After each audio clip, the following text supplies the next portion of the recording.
महाराष्ट्र के ठाणे के भिवंडी इलाके में देर रात 3 मंजिला इमारत अचानक गिर गई। मलबे से दबने से अब तक 8 लोगों की मौत हो गई है, वहीं 20 लोगों को सुरक्षित निकाला गया है। एनडीआरएफ और प्रशासन का रेस्क्यू ऑपरेशन जारी है। मलबे में अब भी करीब 25 लोगों के फंसे होने की आशंका है। एलएसी पर तनाव के बीच आज एक बार फिर से भारत और चीन के बीच कोर कमांडर स्तर की बातचीत शुरू हो गई है। इस बार यह बैठक चीन वाले हिस्से में हो रही है। सूत्रों के मुताबिक बैठक में नए चेहरे भी शामिल हैं। भारतीय सेना के प्रतिनिधि के तौर पर मेजर जनरल पद्म शेखावत और चीनी सेना के अधिकारी मेजर जनरल लिन लियू के बीच यह बातचीत हो रही है। आगरा स्थित ताजमहल आज से पर्यटकों के लिए फिर से खोला जाएगा। ताजमहल में एंट्री के दौरान पर्यटकों को मास्क के साथ सोशल डिस्टेंसिंग सहित अन्य नियमों का पालन करना होगा। बता दें कि कोरोना के बढ़ते संक्रमण को देखते हुए भारतीय पुरातत्व सर्वेक्षण विभाग ने ताजमहल को 17 मार्च से बंद कर दिया था। अब आज ताजमहल कुल 188 दिन बाद फिर से खोला जा रहा है। राजनाथ सिंह ने कहा कि यह घटना काफी गलत थी, ऐसा नहीं किया जाना चाहिए था। राज्यसभा में संसदीय मर्यादा का उल्लंघन हुआ है। उपसभापति के साथ किया गया आचरण गलत था। आसन पर चढ़ना, रूल बुक फाड़ना काफी दुखद था। इससे न केवल उनकी प्रतिष्ठा को बल्कि संसदीय लोकतंत्र को भी चोट पहुंची है। साथ ही उन्होंने देश के किसानों को आश्वासन देते हुए कहा कि वो खुद किसान है और किसी भी कीमत पर एमएसपी को खत्म नहीं किया जाएगा। रक्षा मंत्री राजनाथ सिंह ने कहा कि एमएसपी किसी भी सूरत में समाप्त नहीं होगा। उन्होंने कहा कि दोनों विधेयक किसान और कृषि जगत के लिए ऐतिहासिक है। ऐसे किसानों की आय बढ़ेगी, परंतु किसानों के बीच गलतफहमी पैदा की जा रही है कि एमएसपी खत्म कर दी जाएगी, जबकि ऐसा नहीं है। किसी भी सूरत में एमएसपी समाप्त नहीं होगा। आईपीएल में कल रोमांचक मैच देखने को मिला। सुपर ओवर में दिल्ली ने पंजाब को हरा दिया। इससे पहले दुबई इंटरनेशनल क्रिकेट स्टेडियम में खेले जा रहे आईपीएल 2020 के दूसरे मैच में दिल्ली कैपिटल्स ने किंग्स 11 पंजाब के सामने जीत के लिए 158 रनों का लक्ष्य रखा। पंजाब ने भी लक्ष्य का पीछा करते हुए मैच टाई करा लिया। बाद में सुपर ओवर खेला गया। IPL match royal challenger Bengaluru और सनराइजर्स हैदराबाद के बीच मुकाबला होगा। दोनों टीमों के कप्तान शाम 7 बजे टॉस करेंगे और 7:30 बजे से मैच शुरू होगा। अनलॉक 4 के तहत आज से कई राज्यों में 9वीं से 12वीं तक के स्कूल आंशिक तौर पर खुल जाएंगे। कई हायर एजुकेशनल इंस्टीट्यूट्स में भी क्लासेस शुरू हो जाएंगी। देश में अब स्पोर्ट्स, कल्चरल, पॉलिटिकल, सोशल, धार्मिक, एकेडमिक, एंटरटेनमेंट से जुड़े इवेंट्स भी होने लगेंगे। इसके साथ ही लोगों को मास्क लगाकर सोशल डिस्टेंसिंग का पालन करना होगा। पुणे के सीरम इंस्टीट्यूट कोरोना वैक्सीन के तीसरे फेज का ट्रायल आज से शुरू करेगी। तीसरे चरण के ट्रायल के लिए कुल 150 वॉलंटियर्स का शॉर्टलिस्ट किया जा रहा। इन वॉलंटियर्स को सीरम इंस्टीट्यूट ऑफ इंडिया द्वारा लाए गए ऑक्सफोर्ड यूनिवर्सिटी और एस्ट्राजेनेका की कोविड वैक्सीन लगाई जाएगी। दुनिया भर में कोरोना संक्रमितों की संख्या 3 करोड़ 12 लाख के पार पहुंच गई है। वहीं कुल मौत का आंकड़ा 9,65,000 के पार हो गया है। अब तक दुनिया में 2 करोड़ 28 लाख मरीज ठीक हुए हैं। वहीं दुनिया में 74 लाख से ज्यादा एक्टिव मरीजों का इलाज जारी है। विश्व में अमेरिका, भारत और ब्राजील से सबसे ज्यादा मरीज सामने आ रहे हैं।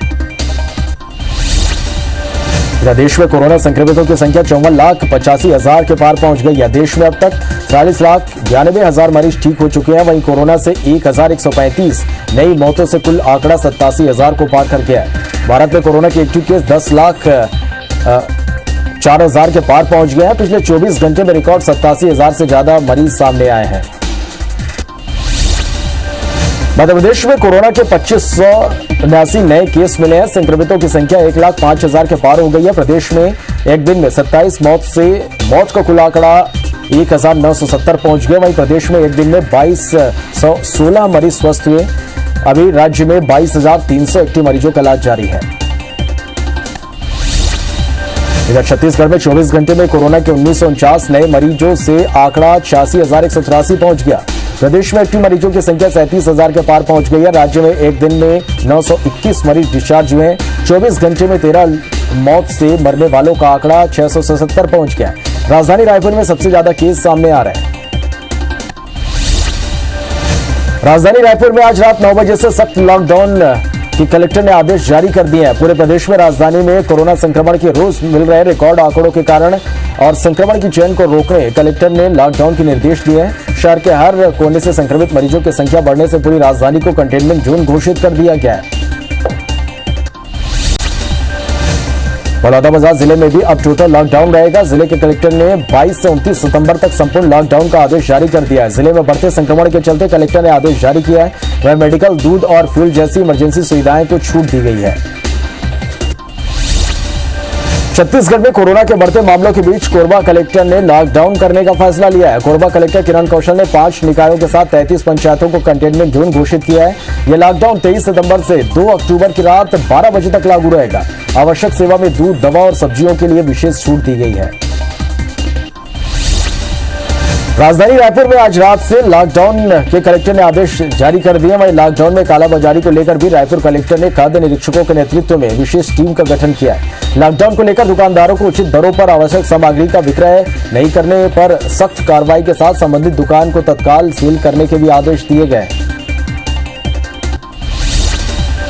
कोरोना संक्रमण के बढ़ने के कारण राजधानी रायपुर में आज रात 9 बजे से 1 हफ्ते का लॉकडाउन किया गया है। इससे पहले कि रायपुर पश्चिम के विधायक और संसदीय सचिव विकास उपाध्याय ने शहर की जनता से लॉकडाउन के नियमों का पालन करने की अपील की। विकास उपाध्याय शहर के कई क्षेत्रों में घूमकर और लाउड स्पीकर के माध्यम से 1 हफ्ते घर से बाहर नहीं निकलने की अपील की। मध्य प्रदेश में विधानसभा का 1 दिवसीय सत्र आज होगा। सत्र में 57 विधायक भाग लेंगे। कांग्रेस से 22 और बीजेपी से 15 विधायक सत्र में शामिल होंगे। इसके साथ ही सीएम शिवराज सहित 18 मंत्री भी सत्र में शामिल होंगे। वहीं नेता प्रतिपक्ष कमलनाथ भी सत्र में शामिल होंगे। सत्र वर्चुअल और एक्चुअल दोनों तरीके से चलेंगे। बस्तर वासियों की विमान सेवा की मांग को मुख्यमंत्री भूपेश बघेल आज पंख देने जा रहे हैं। आज छत्तीसगढ़ के मुख्यमंत्री भूपेश बघेल वीडियो कॉन्फ्रेंसिंग के माध्यम से जगदलपुर से रायपुर की पहली फ्लाइट का शुभारंभ करेंगे। इस दौरान फ्लाइट को वाटर कैनन से परंपरा के अनुसार सलामी दी जाएगी।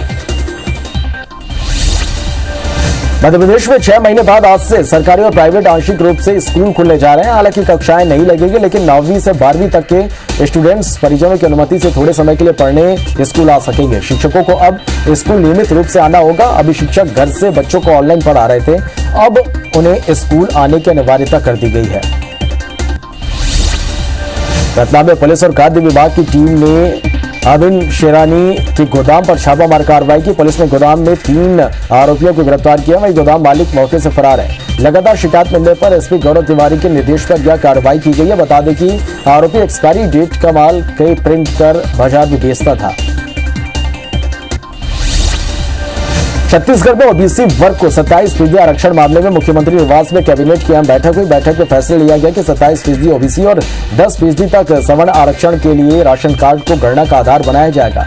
छत्तीसगढ़ सरकार की ओर से ओबीसी वर्ग को 27% आरक्षण देने पर हाईकोर्ट ने फिलहाल रोक लगा रखी है।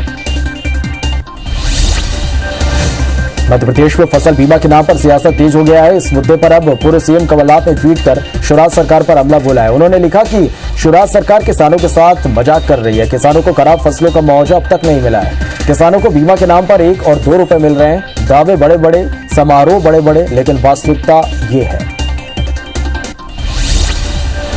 देश में अलग से सिंध प्रांत का मामला गर्मा गया। इस मामले में सांसद शंकर लालवानी ने सफाई देते हुए अपने एक वीडियो में छेड़छाड़ कर गलत प्रस्तुत करने की बात कही। तो वहीं कांग्रेस ने अब शंकर लालवानी के सिंधी समाज के लिए अलग से राज्य बनाने की मांग को लेकर उन पर देशद्रोह का मुकदमा दर्ज करने की मांग की है और प्रधानमंत्री से कार्रवाई करने की गुहार लगाई है।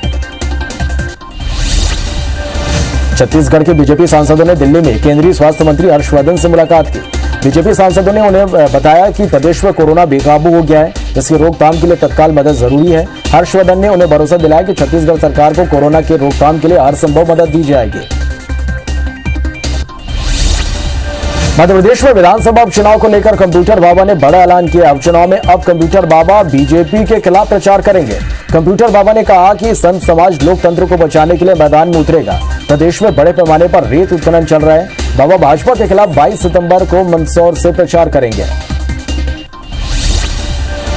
जबलपुर में निजी अस्पतालों के द्वारा कोरोना इलाज के नाम पर वसूली के विरोध में कांग्रेस कार्यकर्ताओं ने धरना दिया और जिला प्रशासन का पुतला फूंका। कांग्रेस कार्यकर्ताओं का आरोप है कि निजी अस्पतालों और सरकारी अस्पताल एक साथ मिलकर कोरोना वायरस संक्रमित मरीजों के साथ खिलवाड़ कर रहे हैं। निजी अस्पताल संक्रमित मरीजों से इलाज के नाम पर मनमानी फीस वसूल कर रहे हैं। निजी स्कूल छोड़ने वाले बच्चों को अब सरकारी स्कूल में दाखिला देने के निर्देश दिए गए। कोरोना की वजह से बच्चों की पढ़ाई प्रभावित न हो, इसे देखते हुए शिक्षा विभाग ने सभी जिला कलेक्टरों और जिला अधिकारियों को निर्देश जारी किए हैं कि निजी स्कूल से ऐसे बच्चों की सूची बनाया जाए जो पिछले सत्र उस स्कूल में पढ़ रहे थे, लेकिन इस साल उन बच्चों ने स्कूल में या तो प्रवेश नहीं लिया या प्रवेश लेने के बाद स्कूल छोड़ दिए। छत्तीसगढ़ राज्य ओपन स्कूल के कक्षा 10वीं और 12वीं बोर्ड के नतीजे आज जारी किए जाएंगे। आज शाम ठीक 4 बजे सभी बोर्ड परीक्षार्थी ओपन स्कूल के साइट पर नतीजे देख सकेंगे। नतीजे जारी किए जाने को लेकर बोर्ड ने सूचना जारी कर दी है। कोरोना काल के बीच इस बार परीक्षाएं असाइनमेंट पद्धति से ली गई थी। राजधानी में इस बार भारी बारिश ने कई परिवारों का लाखों का नुकसान कर दिया। शाहपुरा में इंडस एम्पायर सोसाइटी में 22 अगस्त और 29 अगस्त को आई बाढ़ के दौरान घरों में 5 फीट तक पानी भर गया। यहां के रहवासियों को रेस्क्यू के लिए खुद एसडीआरएफ की टीम पहुंची थी। बाढ़ के दौरान रहवासियों के घरों का सामान पूरी तरह से खराब हो गया। दुर्ग में जैन समाज में कोरोना मरीजों के इलाज के लिए Shri Mahavir Jain Covid care centre का शुभारंभ किया। कोविड सेंटर का शुभारंभ दुर्ग शहर विधायक अरुण वोरा, महापौर धीरज बाकलीवाल और कलेक्टर सर्वेश्वर भूरे के आतिथ्य में हुआ। 150 बिस्तर के सेंटर में इलाज के साथ मरीजों के लिए मनोरंजन और व्यायाम का भी पूरा इंतजाम किया गया है। जबलपुर के महाराजपुर इलाके में एक मां ने अपने बच्ची को मरने के लिए फेंक दिया था। पुलिसकर्मियों ने इंसानियत की मिसाल पेश कर उसे बचा लिया। एम्बुलेंस आने में देरी होते देख 2 पुलिसकर्मियों ने नवजात बच्ची को अस्पताल में भर्ती कराकर उसकी जान बचा ली। बच्ची को संभालने का वीडियो सोशल मीडिया में खूब वायरल हो रहा। दोनों कर्मियों को एसपी ने 500 रुपए इनाम का ऐलान किया है। बलरामपुर जिले के सनावल में पुलिस की कार्यप्रणाली से परेशान होकर 14 गांव के लोग जिला मुख्यालय पहुंचे। 14 गांव के सरपंचों और पंडो कोरवा समाज के लोगों ने पुलिस के खिलाफ एसपी से शिकायत की। साथ ही इलाके के थाना प्रभारी को भी हटाने की मांग की। ग्रामीणों का आरोप है कि शिकायत लिखाने के लिए थाने जाने पर भगा देते हैं और पुलिस वाले इलाके में गुंडों को शह दे रहे हैं। भोपाल के बाग मुगलिया एक्सटेंशन इलाके में गरीबी रेखा के नीचे रहने वाली महिलाओं ने राशन नहीं मिलने पर प्रदर्शन किया। महिलाओं का आरोप है कि उनके आधार कार्ड बने हुए हैं, फिर भी उनको पात्रता पर्ची या किसी अन्य माध्यम से गरीबी रेखा के राशन का लाभ नहीं मिल रहा है। साथ ही महिलाओं ने चेतावनी दी कि राशन नहीं मिलने पर वोट नहीं देंगे। जबलपुर में कोरोना के लगातार बढ़ते मामलों और चरमराई स्वास्थ्य सेवाओं से नाराज युवा कांग्रेस ने जबलपुर में बीजेपी सांसद राकेश सिंह के खिलाफ प्रदर्शन किया। युवा कांग्रेस कार्यकर्ताओं ने ताली के बदले कोरोना के बढ़ते आंकड़ों के विरोध में ढोल बजाते हुए प्रदर्शन किया और राकेश सिंह के खिलाफ जमकर नारेबाजी की गई। Shalimar hatchery limited company poultry व्यवसायियों से एग्रीमेंट कर भुगतान नहीं करने पर अब दुर्ग बालोद जिले के व्यवसायियों ने मोर्चा खोल दिया है। 100 से ज्यादा व्यवसायियों ने बैठक के माध्यम से शालीमार हेचरी लिमिटेड के अमरेश्वर स्थित कार्यालय में भी प्रदर्शन किया और चेतावनी भी दी। जांजगीर के चापा क्षेत्र के हथनेवरा गांव में तेज रफ्तार बोलेरो की टक्कर से बाइक सवार एक शख्स की मौत हो गई। वहीं टक्कर के बाद बोलेरो भी सड़क किनारे उतर गया। हादसे के बाद मौके पर तनाव देखा गया और सड़क भी जाम हो गया। वहीं मौके पर पहुंची पुलिस ने लोगों को शांत कराया। बोलेरो में ड्राइवर समेत 2 लोग सवार थे जिन्हें मामूली चोट आई है। धमतरी में प्रेमी जोड़े ने जहर खाकर खुदकुशी की कोशिश की, जिससे नाबालिग प्रेमिका के अस्पताल ले जाते समय मौत हो गई, जबकि युवक को जिला अस्पताल में भर्ती कराया गया।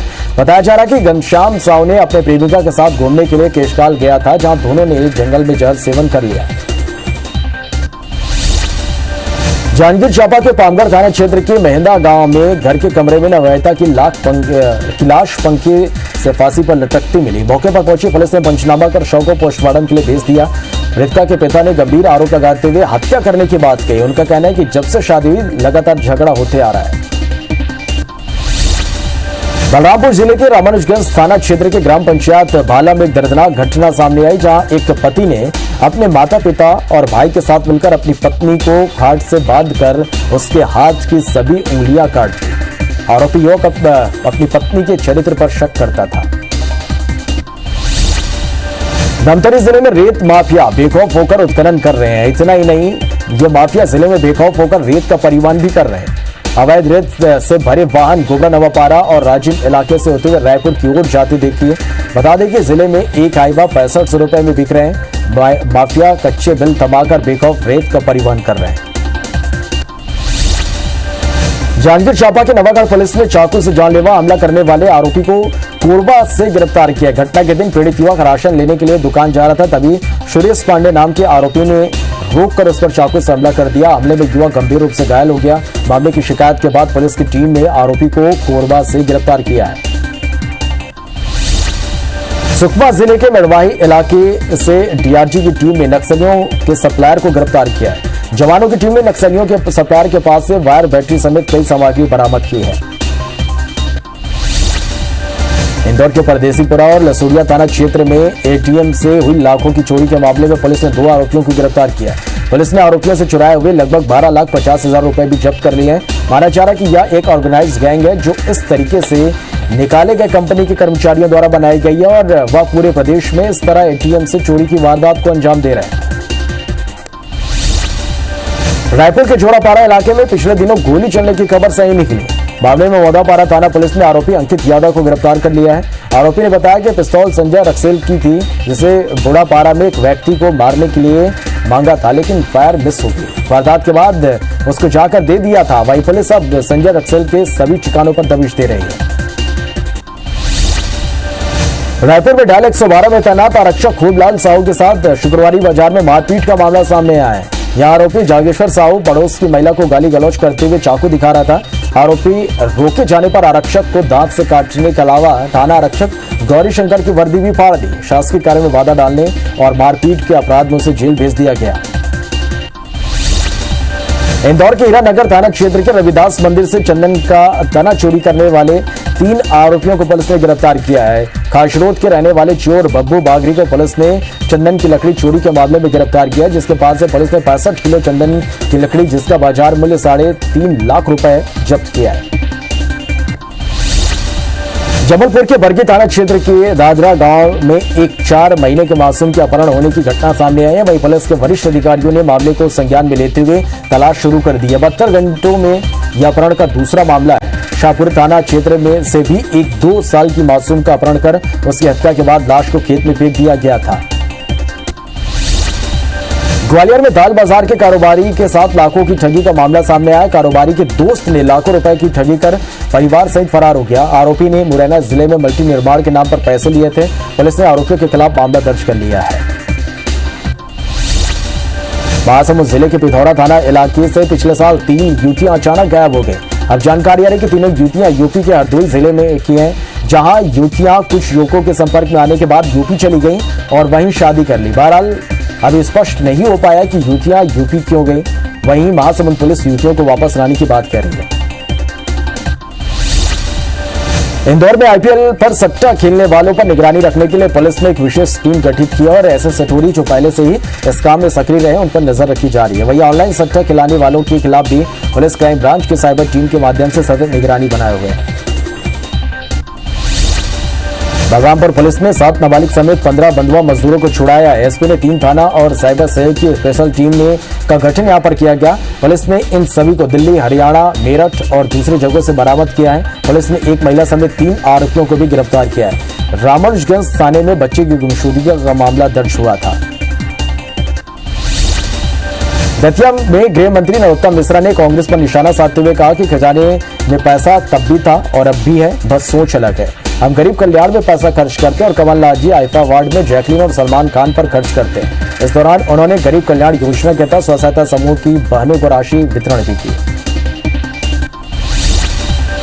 कोरबा के एससीएल मानिकपुर खदान में भू विस्थापितों का विरोध दूसरे दिन भी जारी रहा। 7 गांव के भू विस्थापितों ने एससीएल के निजी कंपनियों में बाहरी लोगों की नियुक्ति का विरोध कर रहे हैं। विस्थापितों की मांग है कि कंपनी में स्थानीय बेरोजगार विस्थापितों को नौकरी पर रखा जाए।